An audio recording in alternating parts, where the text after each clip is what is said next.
Chapter 5. By noon of the second day, the wounded had all been cared for, and we made a last survey to make sure that there were no more wounded alive among the debris. On our way to the lodge for lunch and much-needed rest, one of our party voiced the thought which had been uppermost for hours in all our minds. Why this terrible holocaust? This destruction of life?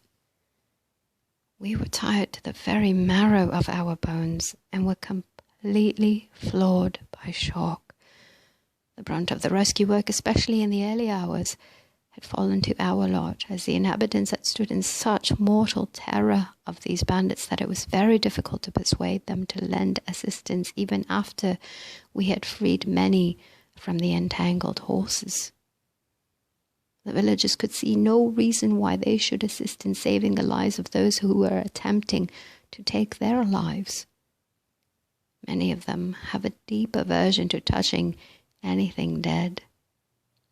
Had it not been for our friends, the inhabitants would have left the scene immediately, never to have returned. As it was, we were weary and heartsick, having undergone the most terrible experience of our whole lives. We arrived at the lodge, refreshed ourselves, and sat down at the table, completely unnerved. Shortly, the food began to appear.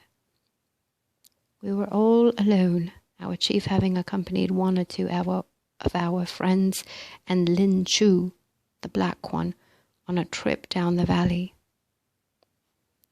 After the meal, we retired to our rooms to rest, and none of the party awoke till late the next afternoon. While we were dressing, it was suggested that we go directly to our sanctuary, as we called the upper room of the temple. We left the lodge and started to walk to the temple as had been the custom on previous occasions.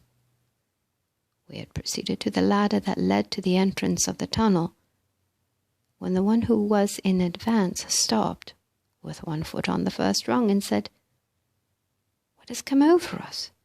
Just a day or two ago, we were in the seventh heaven of delight, going from place to place at will and accomplishing things in 3 months that we had expected would take years to finish. Our food appears on the table, and all of this without the least exertion on our part. Now, suddenly, we have slumped back into our old habits. I want to know why this sudden slump. I can see only one thing. Every one of us has taken upon himself the condition of the experience through which we have passed. This is what is now hampering us, and I, for one, am through with that thing. It is no part of me whatsoever. 'Tis not mine, only as I worship it, and hold to it, and do not let it go. I step forth out of this condition into a higher and better condition, and let go. I am entirely through with it." As we stood and stared at him, we realized he was gone.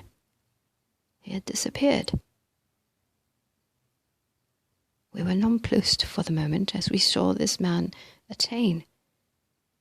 Yet none of us would let go of that which was holding us back, though knowing full well that we were still holding on to a condition that did not concern us in the least.